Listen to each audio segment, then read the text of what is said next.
लक्ष्मण ने शूर्पणखा की नाक क्यों काटी? भगवान श्री राम अपने भाई लक्ष्मण व पत्नी सीता के साथ 14 वर्षों के वनवास के आखिरी चरण में दंडकारण्य के वनों में पंचवटी नामक स्थल पर रह रहे थे, जो दक्षिणी भारत में पड़ता है। इसी वन में वे पिछले 10 वर्षों से लगातार राक्षसों का वध कर रहे थे ताकि रावण की शक्ति को कमजोर किया जा सके। जब वे पंचवटी में रहने आए तो उसी स्थान पर रावण के 2 भाई खैर व दूषण की सैनिक छावनी थी। वह उन्हीं के साथ उनकी बहन शूर्पणखा भी रहती थी। यहीं पर लक्ष्मण ने शूर्पणखा की नाक काट डाली थी। आज हम उसी घटना के बारे में जानेंगे। एक दिन शूर्पणखा वन में विचरण के लिए निकली तो उसे कुटिया में श्री राम के दर्शन हुए। वह हमेशा राक्षसों के बीच में ही पली बड़ी थी। वह राम को समय मनुष्य रूप में भगवान विष्णु के रूप थे। वह श्री राम के अत्यंत मनमोहक रूप को देखकर आकर्षित हो गई। वह समय को रोक नहीं पाई। उसने उसी समय अपना रूप बदलकर एक सुंदर स्त्री का रूप धारण किया। वह कुटिया के अंदर चली आई। उसने श्री राम के पास आकर समय का परिचय दिया। वह रावण, कुंभकर्ण, विभीषण की बहन बताया। उसने श्री राम के सामने अपने प्रेम को व्यक्त किया। वह उनके साथ विवाह का प्रस्ताव रखा। श्री राम ने विनम्रता से अपने विवाहित होने की बात कहकर उनका प्रस्ताव ठुकरा दिया। इस पर शूर्पणखा ने उनके कहा कि हमारे यहाँ एक पुरुष के कई विवाह करने का प्रावधान है, इसलिए वह उनसे विवाह कर सकते हैं। श्री राम ने शूर्पणखा को अपने एक पत्नी व्रत वचन के बारे में बताया। कहा कि वे कभी भी दूसरा विवाह नहीं करेंगे। इस पर शूर्पणखा नाराज हो गई और माता सीता को भला बुरा कहा। जब शूर्पणखा ने लक्ष्मण को देखा तो श्री राम से पूछा कि वो कौन है। श्री राम ने उन्हें अपना छोटा भाई बताया और उनके सामने विवाह का प्रस्ताव रखने को कहा। शूर्पणखा लक्ष्मण को देखकर आश्चर्य हो गई। वह लक्ष्मण के सामने विवाह का प्रस्ताव रखने गई। जैसे ही शूर्पणखा ने लक्ष्मण के सामने विवाह का प्रस्ताव रखा तो उन्होंने शूर्पणखा के चरित्र पर उपहास किया और कहा कि अभी कुछ समय पहले तुम मेरे बड़े भाई के सामने यही प्रस्ताव रख रही थी, अब मेरे सामने। शूर्पणखा ने साथ विवाह करने से साफ मना कर दिया और वहां से चले जाने को कहा। और अपना यह अपमान देखकर शूर्पणखा अत्यंत क्रोध में भर गई और अपने असली राक्षसी रूप में आ गई। उसने दोनों भाइयों के सामने माता सीता को जीवित खा जाने की चुनौती दी। वह माता सीता पर आक्रमण करने के लिए झपटी। अपनी भाभी पर हुए इस आक्रमण के प्रति उत्तर में लक्ष्मण ने अपनी तलवार से शूर्पणखा की नाक काट दी। इसके बाद शूर्पणखा दोनों भाइयों से बदला लेने की चुनौती देकर वहां से चली गई। इसलिए लक्ष्मण ने शूर्पणखा की नाक माता सीता के जीवन की रक्षा करने तथा उसे दुशासन का उत्तर देने के लिए काटी थी। इसके पश्चात माता सीता का हरण तथा रावण का वध हुआ। और दोस्तों, आपको ये कहानी कैसी लगी? लाइक करें, सब्सक्राइब करें और आने वाली वीडियो की नोटिफिकेशन आपको मिलती रहेगी। जय सिया राम। राजा ने बड़े ही आदर से दोनों पुत्रों को बुलाया और हृदय से लगाकर विभिन्न प्रकार से उन्हें शिक्षा दी। फिर कहा, हे नाथ, ये दोनों पुत्र मेरे प्राण हैं। हे मुनि, अब आप ही इनके पिता हैं, दूसरा कोई नहीं। राजा ने बहुत प्रकार से आशीर्वाद देकर पुत्रों को ऋषि के हवाले कर दिया। फिर प्रभु माता के महल में गए और उनके चरणों में सिर झुकाकर चले। पुरुषों में ही सही रूप दोनों भाई मुनि को भेंट करने के लिए प्रसन्न होकर चले। वे कृपा के समुद्र धीर बंधु और संपूर्ण विश्व के कारण भी कारण है। विश्व भगवान के लाल नेत्र हैं, चौड़ी छाती और विशाल भुजाएं हैं, नील कमल और तमाल के वृक्ष की तरह हैं, श्याम शरीर है, कमर में पीतांबर पहने हुए और सुंदर तरकस कैसे हुए हैं, दोनों हाथों में कर्मश सुंदर धनुष और बाण हैं। श्याम और गौरव वर्ण के दोनों भाई परम सुंदर है। विश्वामित्र जी ने महान निधि प्राप्त हो गई और वे सोचने लगे, मैं जान गया हूँ प्रभु ब्राह्मणे देव ब्राह्मणों के भगत हैं, मेरे लिए भगवान ने अपने पिता को भी छोड़ दिया है। मार्ग पर चले जाते समय मुनि ने ताड़का को दिखाया, शब्द सुनते ही वह क्रोध कर दौड़ने लगी। श्री राम जी ने एक ही बाण में उसके प्राण हर लिए और दीन जानकर उसको निज पथ किया है। तब ऋषि विश्वामित्र ने प्रभु को मन में विद्या का भंडार समझते हुए भी ऐसी विद्या दी जिसमें भूख प्यास न लगे और शरीर में अतुलित बल और तेज प्रकाश हो। हम सब अस्त्र वस्त्र संपन्न करके मुनि प्रभु श्री राम जी को अत्यंत आश्रम में ले आए और उन्हें परम हित जानकर भक्ति पूर्वक कंदमूल और फल का भोजन कराया। सवेरे श्री रघुनाथ जी ने मुनि जी कहा, आप कर निडर होकर यज्ञ कीजिए। यह सुनकर सब मुनि हवन करने लगे। आप श्री राम जी यज्ञ की रखवाली पर रहें।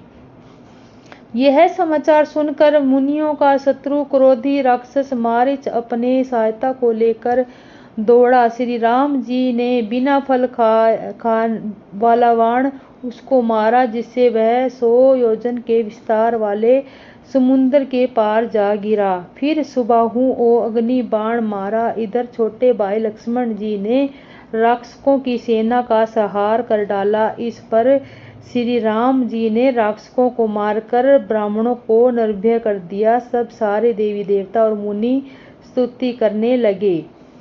श्री रघुनाथ जी के वहां कुछ दिन और रहकर ब्राह्मणों पर दया की। भक्ति के कारण ब्राह्मणों ने उन्हें पुराणों की बहुत सी कथाएं कही। यद्यपि प्रभु सब जानते थे, तदनंतर मुनि के आदर पूर्वक समझा कर कहा, हे प्रभु चल कर एक चरित्र देखिए। रघुकुल के स्वामी श्री रामचंद्र जी धनुष की बात सुनकर मुनि श्रेष्ठ विश्वामित्र जी के साथ प्रसन्न होकर चले। मार्ग में एक आश्रम दिखाई पड़ा। वहां पशु पक्षी और कोई जीव जंतु नहीं था। पत्थर की एक शिला को देखकर प्रभु ने पूछा, हम मुनि के विस्तारपूर्वक सब कथा कही।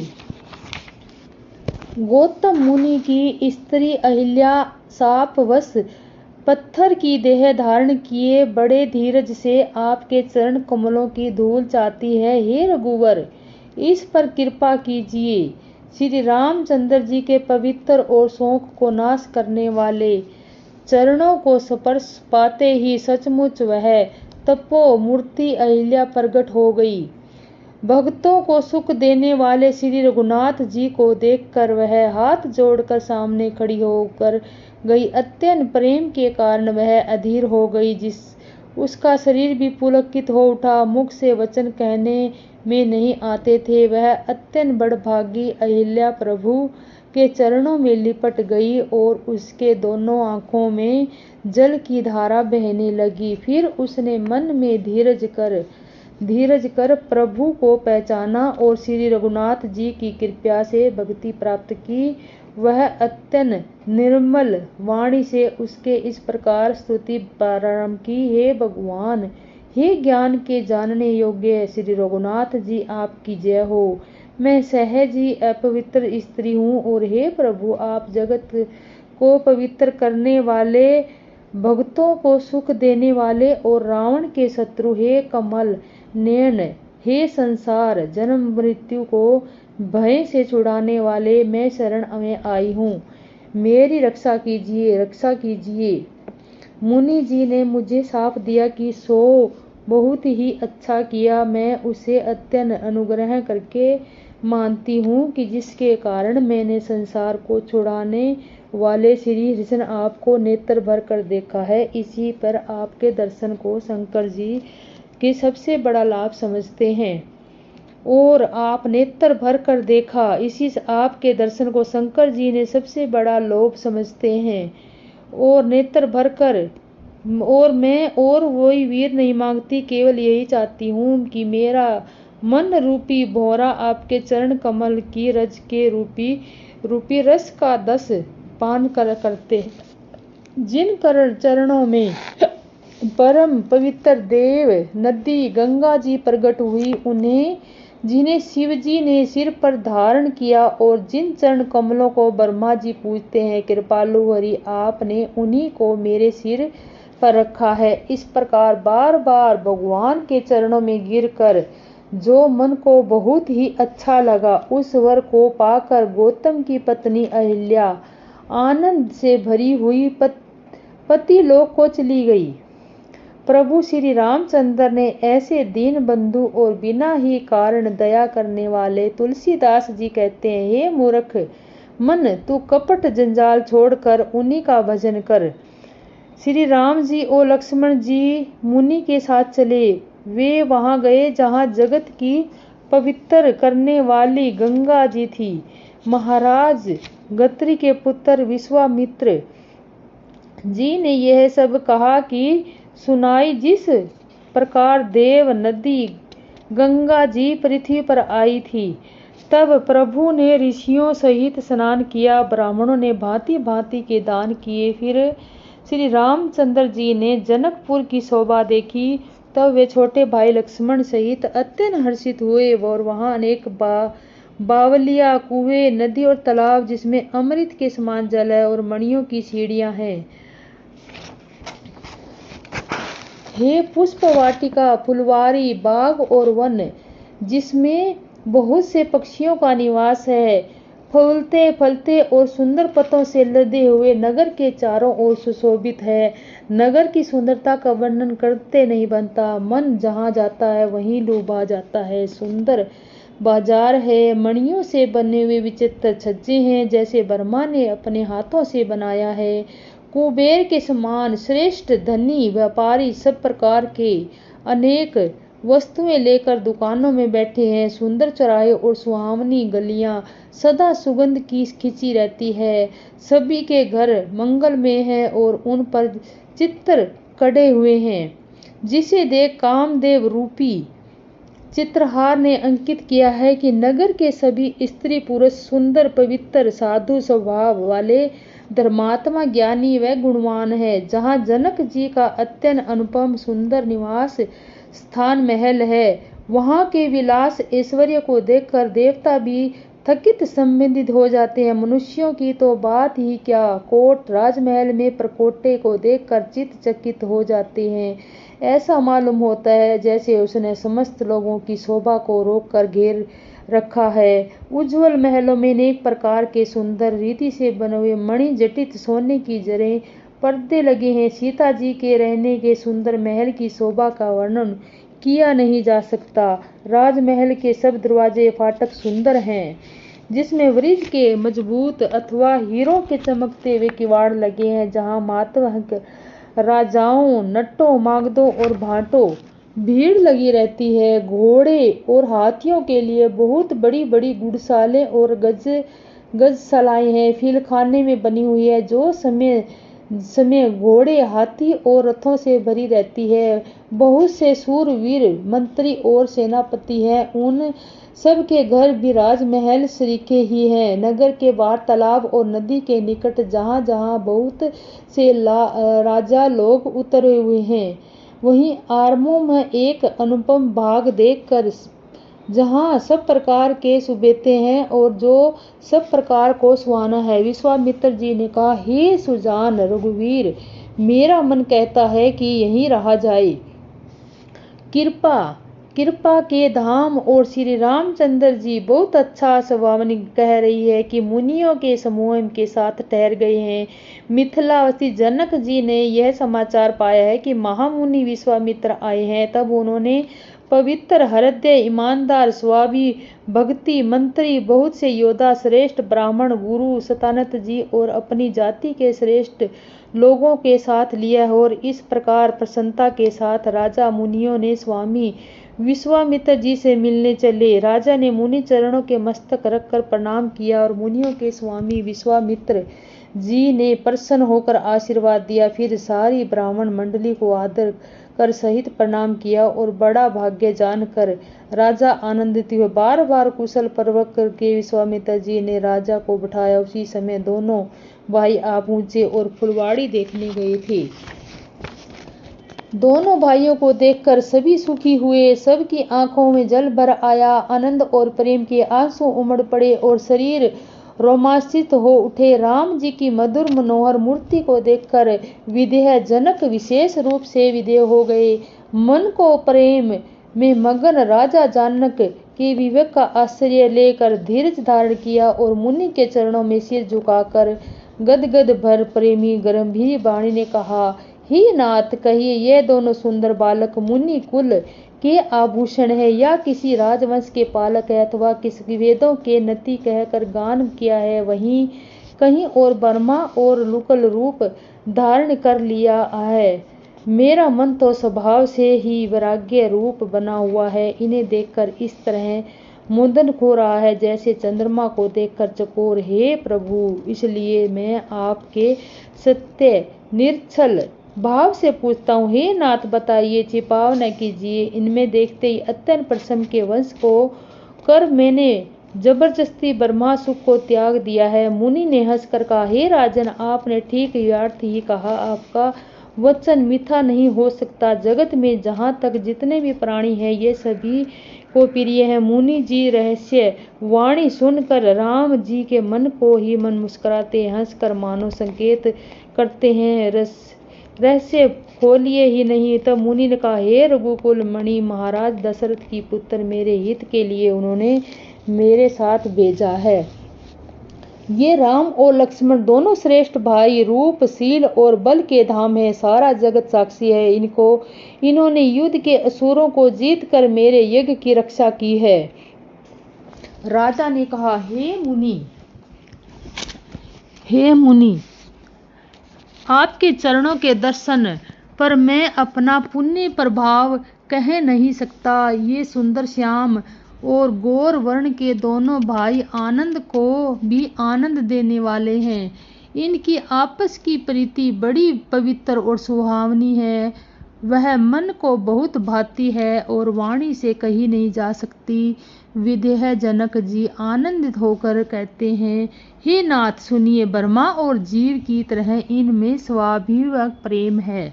राजा बार बार प्रभु को देखते हैं, दृष्टि वहां से हटना नहीं चाहती। प्रेम से शरीर पुलकित हो रहा है और हृदय में बड़ा उत्साह है। फिर भी मुनि की प्रशंसा करके और उनके चरणों में सिर झुकाकर राजा उन्हें नगर में लिवा चले। एक सुंदर महल जो सब समय सुखदायक था, वहां राजा ने उन्हें ले जाकर ठहराया। दत्तनगर सब प्रकार से पूजा और सेवा करके राजा विद्या मांगकर अपने घर गए।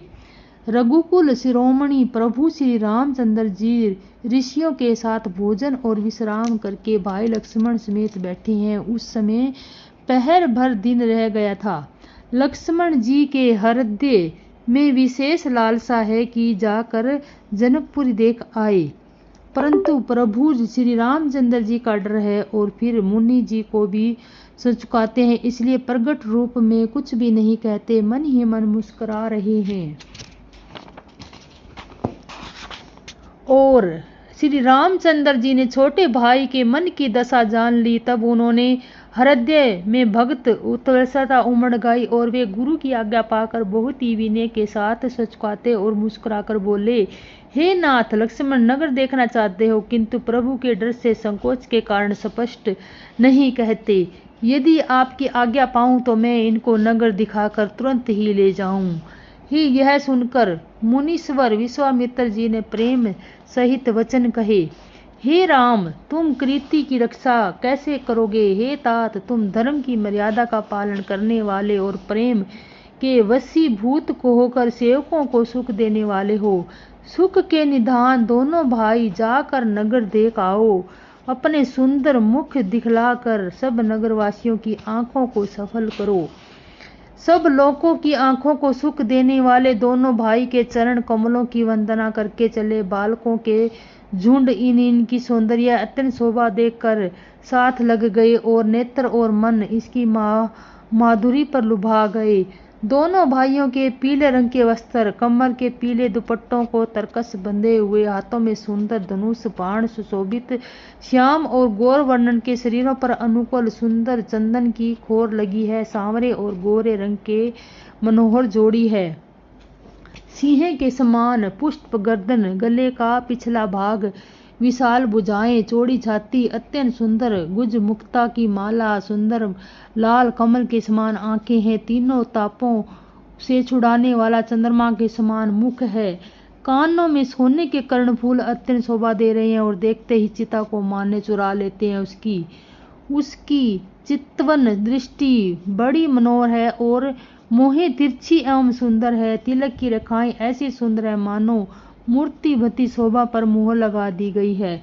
सिर पर सुंदर कोकनी टोपियां लाए, काले और घुंघराले बाल हैं। दोनों भाई नख में से एक शिखा तक सुंदर है और सारी शोभा जैसे चाहिए वैसी ही है। जब पूर्ववासियों ने यह समाचार पाया कि दोनों राजकुमार नगर को देखने के लिए आए हैं, तब वे सब घर घर बार बार काम काज छोड़कर ऐसे दौड़े जैसे धरती धन का खजाना लूटने दौड़ रहे हों। स्वभाव से ही सुंदर दोनों भाइयों को देखकर लोग नेत्रों का फल पाकर सुखी हो रहे हैं। युवती स्त्रियां घर के झरोकों में लगी हुई प्रेम सहित श्री रामचंद्र जी के रूप को देख रही हैं। वे आपस में बड़े प्रेम से बातें कर रही हैं। हे सखी, इन्होंने करोड़ कामदेवों की छवि को जीत लिया है। देवता, मनुष्य, असुर, नाग और मुनियों में ऐसी शोभा तो कहीं सुनने को भी नहीं आती है। भगवान विष्णु की 4 भुजाएं, ब्रह्मा जी के 4 मुख है, शिव जी का विकट भयानक वेश है और उनके 5 मुंह हैं। हे सखी, दूसरा देवता भी कोई ऐसा नहीं है जिसके साथ इस छवि की उपमा दी जाए। इनकी किशोर अवस्था है, यह सुंदरता के घर है, सांवले और गोरे रंग के तथा सुख के धाम है। इनके अंग अंग पर करोड़ों अरबों कामदेवों के निछावर कर देने चाहिए। हे सखी, कहो तो ऐसा कौन सा शरीरधारी होगा तो इस रूप को देखकर मोहित न हो। अर्थात यह रूप जड़ चेतन सबको मोहित कर देने वाला है। जाएं, श्री रामचंद्र जी के प्रेम के बिना ज्ञान शोभा नहीं देता, जैसे कर्णधार के बिना जहाज। वशिष्ठ जी ने विदेह राज जनक जी को बहुत प्रकार से समझाया। तदबदर सब लोगों ने श्री राम जी के घाट पर स्नान किया। स्त्री पुरुष सब शौक से पूर्ण थे। एक दिन बिना ही जल के बीत गया। भोजन की बात तो दूर रही, किसी ने जल तक नहीं पिया। पशु पक्षी और हिरणों तक कुछ आहार नहीं किया। तब प्रियजनों एवं कुटुंबियों को विचार ही क्या किया जाए। निमि राज जनक जी और रघुनाथ रामचंद्र जी तथा दोनों ओर के समाज ने एक दूसरे के सवेरे स्नान किया और सब बड़ के वृक्ष के नीचे जा बैठे। सबके मन में उदास और शरीर दुबले हैं। जो दशरथ की नगरी अयोध्या में रहने वाले और मिथिलापति जनक जी के नगर जनकपुर में रहने वाले ब्राह्मण थे, वह सूर्यवंश के गुरु वशिष्ठ जी तथा जनक जी के पुरोहित सतावंत जी, जिन्होंने शास्त्रिक अभूते का मार्ग तथा परमार्थ तथा मार्ग छान डाला था, वे सब धर्म, नीति, वैराग्य तथा विवेक युग अनेक उपदेश देने लगे। विश्वामित्र जी ने पुरानी कथाएं इतिहास में कह कहकर सारी सभा को दूसर सुंदर वाणी से समझाया। तब श्री रघुनाथ जी ने विश्वामित्र से कहा कि हे नाथ, कल सब लोग बिना जल पिए ही रह गए, सब कुछ आहार करना चाहिए। विश्वामित्र जी ने कहा कि रघुनाथ जी उचित ही कह रहे हैं, 2.5 पहर दिन आज भी बीत गया है। विश्वामित्र जी का रुख देख तिरहुजी जानक जी ने कहा, यहाँ अन्न खाना उचित नहीं है। राजा का सुंदर कथन सबके मन को अच्छा लगा। सब आज्ञा पाकर नहाने चले। उसी समय अनेक प्रकार के बहुत से फल, फूल, पत्ते, मूल आदि बरगियों और बोझों भर भर के वनवासी कोल किरात को ले आए। श्री रामचंद्र जी की कृपा से सब पर्वत मनचाही वस्तु देने वाले हो गए। वे देखते मात्र से ही दुखों का व्यर्था कर लेते हैं। वहाँ तालाब, नदियाँ, वन, पृथ्वी के सभी लोगों ने सब आनंद और प्रेम उमड़ आया। और श्री रामचंद्र जी के आगमन में बेल और वृक्ष सभी फल और फूलों से युक्त हो गए। पशु, पक्षी और भौरे अनुकूल बोलने लगे। उस समय वन में बहुत उत्साह, आनंद तथा किसी को सुख देने वाली शीतल मंद सुगंध हवा चल रही थी। वन की मनोहरता वर्णन नहीं की जा सकती। जैसे पृथ्वी जनक जी की बहुनाई पर है, तब जनकपुर वासी सब लोग नहा नहाकर श्री रामचंद्र जी, जनक जी और मुनि जी की आज्ञा पाकर सुंदर वृक्षों को देख देख कर प्रेम में भर कर जहाँ तहाँ उतरने लगे। पवित्र, सुंदर और अमृत के समान स्वादिष्ट अनेक प्रकार के पत्ते, फल, फूल और कंद श्री रामचंद्र जी की गुरु वशिष्ठ जी ने ये सब पास भोजे भर भर कर आनंद पूर्ण भेजे। तब वे पितर देवता, अतिथि और गुरु की आज्ञा करके फलहार करने लगे। इस प्रकार 4 दिन बीत गए। श्री रामचंद्र जी को देखकर सभी नर नारी सुखी हैं। दोनों समाजों के वन में ऐसी इच्छा है कि श्री रामचंद्र जी के बिना लौटना अच्छा नहीं। श्री राम सीता के साथ वनवास में रहना करोड़ों देवों को लोगों का समान सुखदायक है। श्री लक्ष्मण जी और श्री रामचंद्र जी और जानकी को छोड़कर जिसको घर अच्छा लगे, विधाता उसके विपरीत है। जब दैव और सब अनुकूल हो तभी श्री राम जी के पास वन में निवास हो सकता है। मंदाकिनी जी को तीनों समय स्नान और आनंद जैसा, मंगलों जैसा माला समूह है। रूप श्री रामचंद्र जी का दर्शन, श्री रामचंद्र जी के पर्वत, काम, नाथ, वैन और तपस्वियों के स्थानों को घूमना और अमृत के समान कंद मूल फलों का भोजन 14 वर्ष सुख के साथ पल के समान हो जाएंगे, बीत जाएंगे, जाते ही जान ही पड़ेंगे। सब लोग कह रहे हैं कि हम इस समय सुख के योग्य नहीं हैं। हमारे ऐसे भाग कहाँ, जैसे दोनों समाजों का ही रामचंद्र जी के चरणों में सहज स्वभाव से प्रेम हो। इस प्रकार सब मनोरथ कर रहे हैं। उनके प्रेम और युक्त वचन सुनते ही सुनने वालों के मनों को हर लेते हैं। उसी समय सीता जी की माता श्री सुनैना जी की भेजी हुई दासियां कौशल्या जी आदि से मिलने का सुंदर अवसर देखकर आई। उन्होंने यह सुनकर सीता जी की सब सासुओं के इस पर्वत समय फुर्सत में है, जनराज का श्रीनिवास उनसे मिलने आया। कौशल्या जी ने आनंद पूर्ण उनका सम्मान किया और समयोचित आसन लगा कर दिए।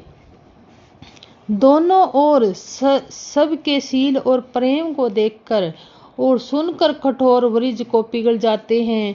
शरीर पुलकित और शिथिल है और नेत्रों में शोक और प्रेम से आंसू हैं। सब अपने पैरों के नखों के जमीन कुदरने और सोचने लगी। सभी ने श्री सीता जी के प्रेम के प्रति मूर्ति सी है, जैसे समय करुणा ही बहुत से रूप धारण करके विसुर हो रही है, दुख कर रही है। सीता जी की माता अनसुया जी ने कहा, विधाता की बुद्धि बड़ी टेढ़ी है, जो दूध के फैन जैसी कोमल वस्तु को वृक्ष की टाकी से फोड़ रहा है। अमृत केवल सुनने में आता है और विष जहाँ जहाँ कोए, उल्लू और बुगले ही दिखाई देते हैं, जैसे तो एक मानसवर में ही है।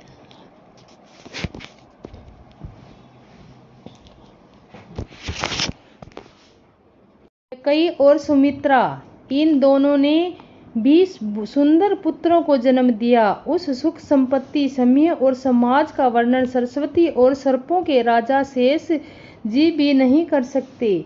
अवधपुरी इस प्रकार सुशोभित हो रही है, मानो रात्रि प्रभु से मिलने आई हो और सूर्य को देखकर जैसे मन में संकुचा हो गई हो, फिर भी मन में विचार कर वह मानो संध्या बनकर रह गई हो।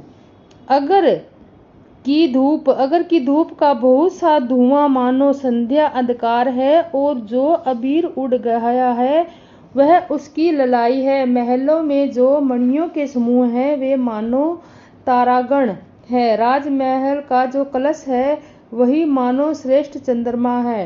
राजभवन में तो अति कोमल वाणी से वेद ध्वनि हो रही है, वही मानो समय से सन की हुई पक्षियों की चहचहाट है। और कौतूहल देखकर सूर्य भी अपनी चाल भूल गए हों। एक महीना उन्होंने जाता हुआ न जाना, अर्थात उन्हें एक महीना वहीं बीत गया, महीने भर का दिन हो गया। इस रहस्य को कोई नहीं जानता। सूर्य अपने रथ सहित वहीं रुके थे। फिर रात किस तरह होती है यह रहस्य किसी को नहीं जाना। सूर्यदेव भगवान श्री राम जी का गुणगान करते हुए चले। यह महोत्सव देख कर देवता, मुनि और नाग अपने भाग्य की सराहना करते हुए अपने अपने घर चले। हे पार्वती, तुम्हारी बुद्धि श्री राम जी के चरणों में बहुत दृढ़ है, इसलिए मैं और भी अपनी एक चोरी की बात कहता हूँ, सुनो।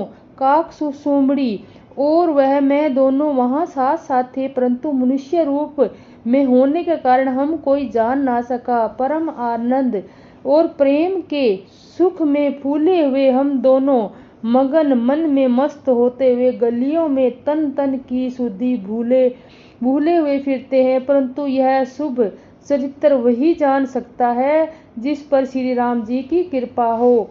वह उस अवसर को देखकर जो इस प्रकार आया और जिसके मन को अच्छा लगा, राजा ने उसे वही दिया। हाथी, रथ, घोड़े, सोना गोए, हीरे और भांति भांति के वर्षन उस अवसर पर जो जिस प्रकार आया और जिसने मन को अच्छा लगा, राजा ने उसे वही दिया। हाथी, रथ, घोड़े, सोना गोए, हीरे और भांति भांति के वस्त्र राजा ने दिए। राजा ने सबके मन को संतुष्ट किया। इसी से सब लोग जहाँ तहाँ आशीर्वाद देते रहे। तुलसीदास जी के स्वामी सब पुत्र चारों राजकुमार चिरंजीव दीर्घायु हो।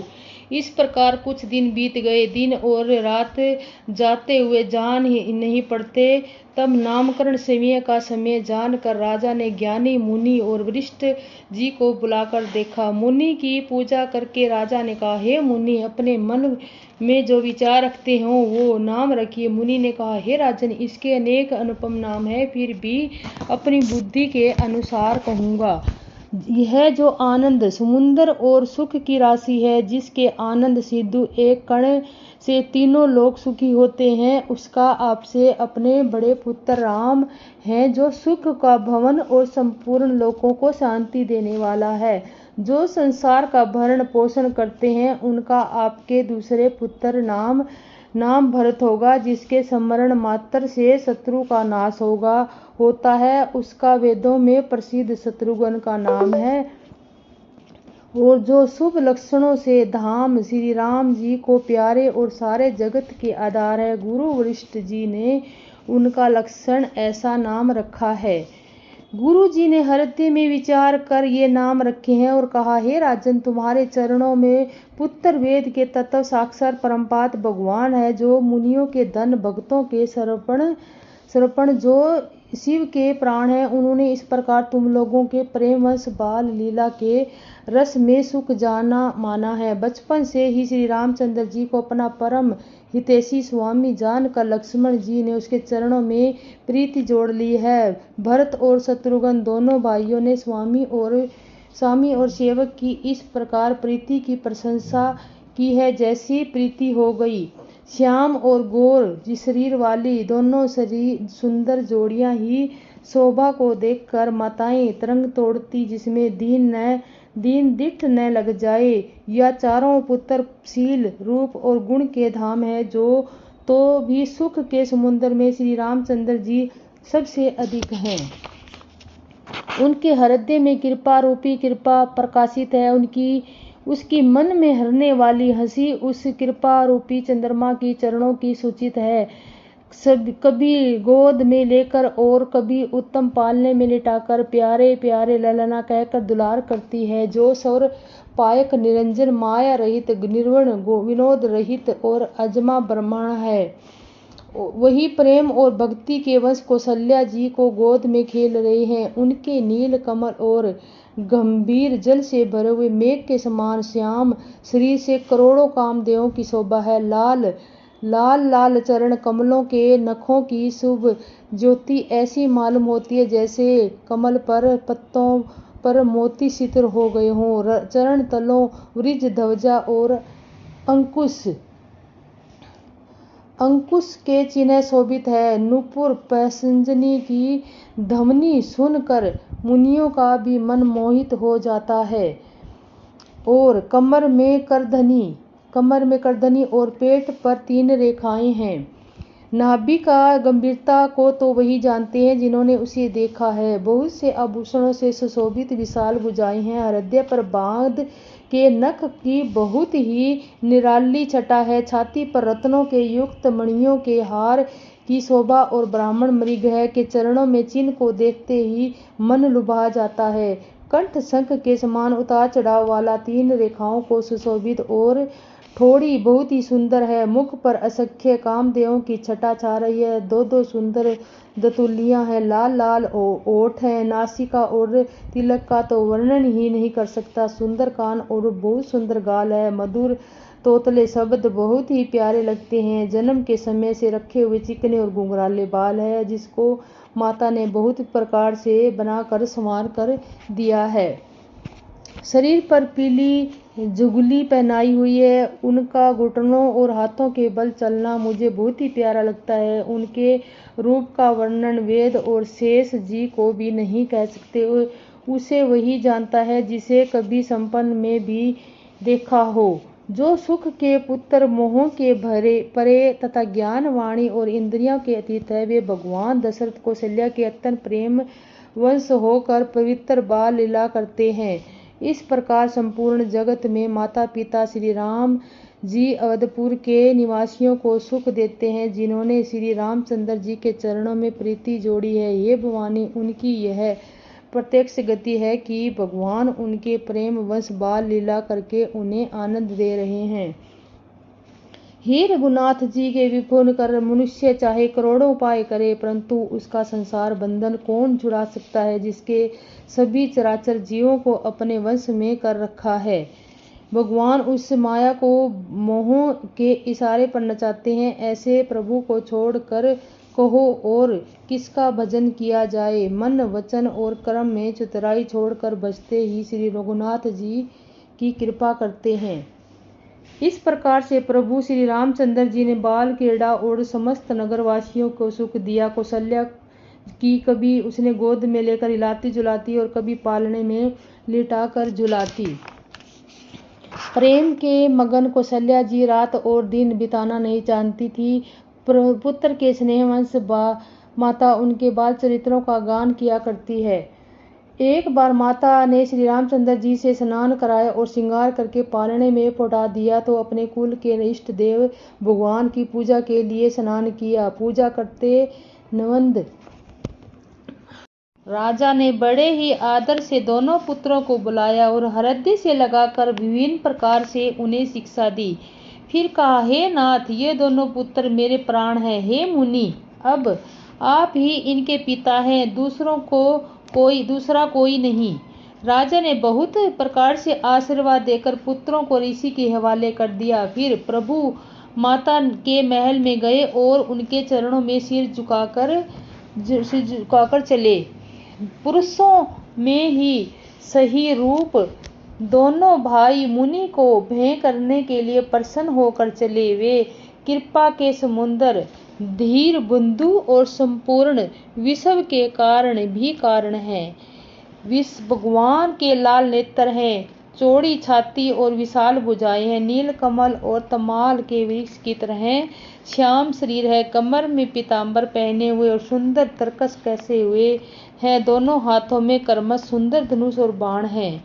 श्याम और गौरव वर्ण के दोनों भाई परम सुंदर है। विश्वामित्र जी ने महान निधि प्राप्त हो गई और वे सोचने लगे, मैं जान गया हूँ प्रभु ब्राह्मणे देव ब्राह्मणों के भगत हैं, मेरे लिए भगवान ने अपने पिता को भी छोड़ दिया है। मार्ग पर चले जाते समय मुनि ने ताड़का को दिखाया। शब्द सुनते ही वह क्रोध कर दौड़ने लगी। श्री राम जी ने एक ही बाण में उसके प्राण हर लिए और दीन जानकर उसको निज पथ किया है।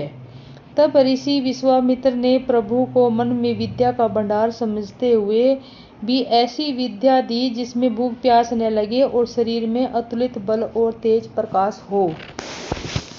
हम सब अस्त्र वस्त्र संपन्न करके मुनि प्रभु श्री राम जी को अत्यंत आश्रम में ले आए और उन्हें परम हित जानकर भक्ति पूर्वक कंदमूल और फल का भोजन कराया।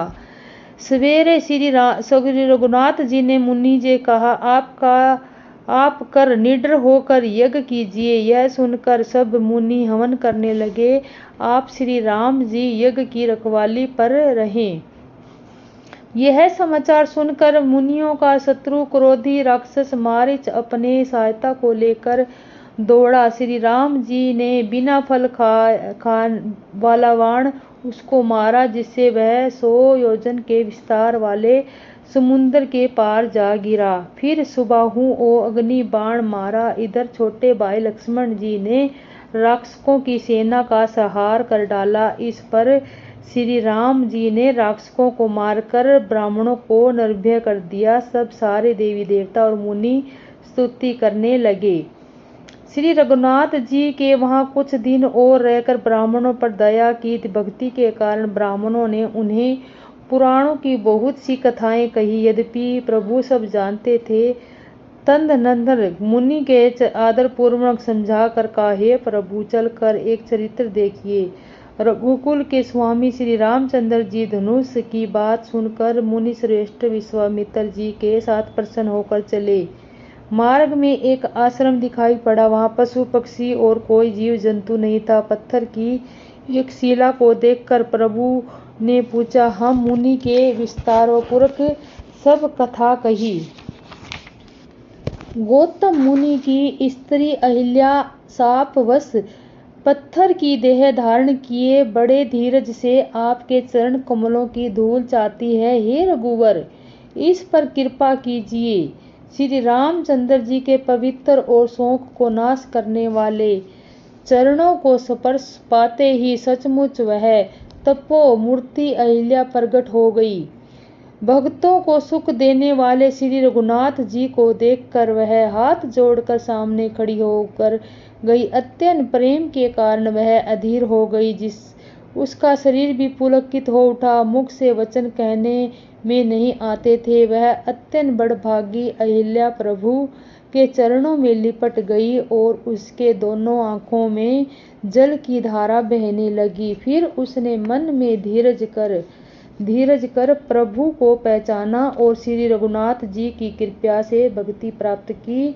वह अत्यंत निर्मल वाणी से उसके इस प्रकार स्तुति प्रारंभ की, हे भगवान, हे ज्ञान के जानने योग्य श्री रघुनाथ जी, आपकी जय हो।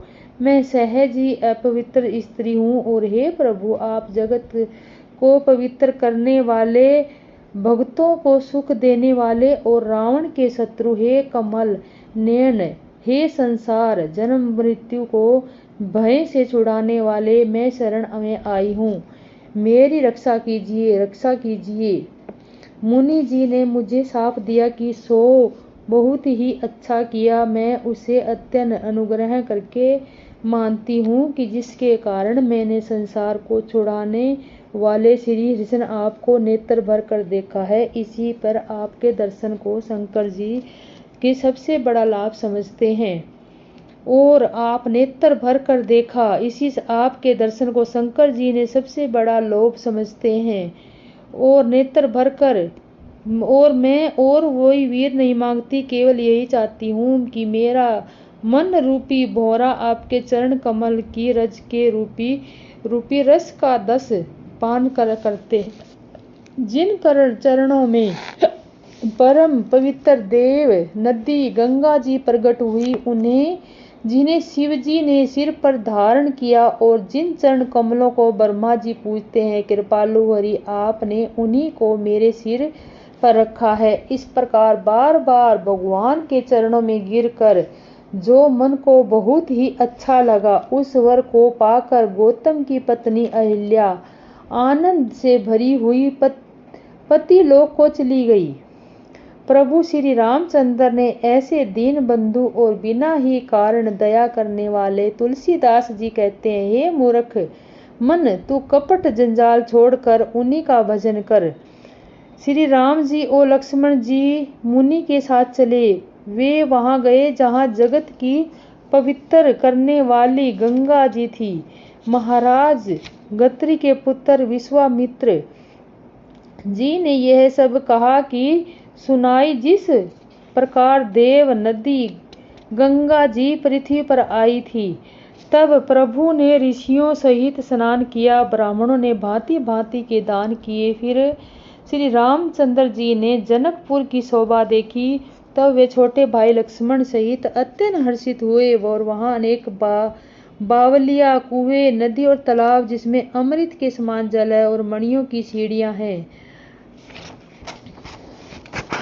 हे पुष्प वाटिका, फुलवारी, बाग और वन जिसमें बहुत से पक्षियों का निवास है, फूलते फलते और सुंदर पत्तों से लदे हुए नगर के चारों ओर सुशोभित है।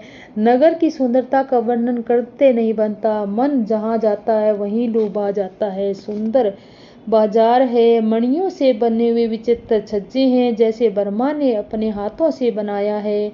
कुबेर के समान श्रेष्ठ धनी व्यापारी सब प्रकार के अनेक वस्तुएं लेकर दुकानों में बैठे हैं। सुंदर चौराहे और सुहावनी गलियां सदा सुगंध की खिंची रहती है।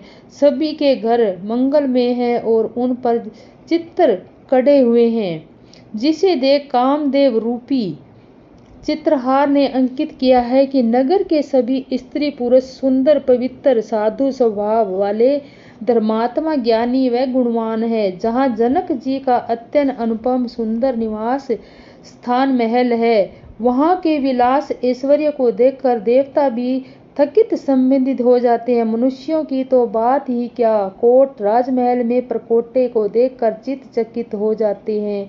ऐसा मालूम होता है जैसे उसने समस्त लोगों की शोभा को रोककर घेर रखा है। उज्जवल महलों में अनेक प्रकार के सुंदर रीति से बने हुए मणि जटित सोने की जड़ें पर्दे लगे हैं। सीता जी के रहने के सुंदर महल की शोभा का वर्णन किया नहीं जा सकता। राजमहल के सब दरवाजे फाटक सुंदर हैं, जिसमें वृक्ष के मजबूत अथवा हीरों के चमकते हुए किवाड़ लगे हैं। जहाँ मातहत राजाओं, नटों, मागधों और भाटों भीड़ लगी रहती है। घोड़े और हाथियों के लिए बहुत बड़ी बड़ी गुड़सालें और गजशालाएं हैं। फिलखाने में बनी हुई है, जो समय घोड़े, हाथी और रथों से भरी रहती है। बहुत से सूरवीर, मंत्री और सेनापति हैं। उन सब के घर भी राजमहल सरीखे ही हैं। नगर के बाहर तालाब और नदी के निकट जहाँ जहाँ बहुत से राजा लोग उतरे हुए हैं, वहीं आरमों में एक अनुपम बाग देखकर जहाँ सब प्रकार के सुबेते हैं और जो सब प्रकार को सुहाना है। विश्वामित्र जी ने कहा, हे सुजान रघुवीर, मेरा मन कहता है कि यहीं रहा जाए। कृपा के धाम और श्री रामचंद्र जी बहुत अच्छा स्वभावनी कह रही है कि मुनियों के समूह के साथ ठहर गए हैं। मिथिलावासी जनक जी ने यह समाचार पाया है कि महामुनि विश्वामित्र आए हैं। तब उन्होंने पवित्र, हृदय, ईमानदार, स्वाभी, भक्ति, मंत्री, बहुत से योद्धा, श्रेष्ठ ब्राह्मण, गुरु सतानत जी और अपनी जाति के श्रेष्ठ लोगों के साथ लिया और इस प्रकार प्रसन्नता के साथ राजा मुनियों ने स्वामी विश्वामित्र जी से मिलने चले। राजा ने मुनि चरणों के मस्तक रखकर प्रणाम किया और मुनियों के स्वामी विश्वामित्र जी ने प्रसन्न होकर आशीर्वाद दिया। फिर सारी ब्राह्मण मंडली को आदर कर सहित प्रणाम किया और बड़ा भाग्य जानकर राजा आनंदित हुए। बार बार कुशल पूर्वक करके विश्वामित्र जी ने राजा को बिठाया। उसी समय दोनों भाई आ पहुंचे और फुलवाड़ी देखने गए थे। दोनों भाइयों को देखकर सभी सुखी हुए, सबकी आंखों में जल भर आया, आनंद और प्रेम के आंसू उमड़ पड़े और शरीर रोमांचित हो उठे। राम जी की मधुर मनोहर मूर्ति को देखकर विदेह जनक विशेष रूप से विदेह हो गए। मन को प्रेम में मगन राजा जनक के विवेक का आश्रय लेकर धीरज धारण किया और मुनि के चरणों में सिर झुकाकर गदगद भर प्रेमी गंभीर वाणी ने कहा, ही नाथ, कहिए ये दोनों सुंदर बालक मुनि कुल के आभूषण है या किसी राजवंश के पालक है अथवा किसी वेदों के नति कहकर गान किया है, वहीं कहीं और ब्रह्मा और लुकल रूप धारण कर लिया है। मेरा मन तो स्वभाव से ही वैराग्य रूप बना हुआ है। इन्हें देखकर इस तरह मुंदन को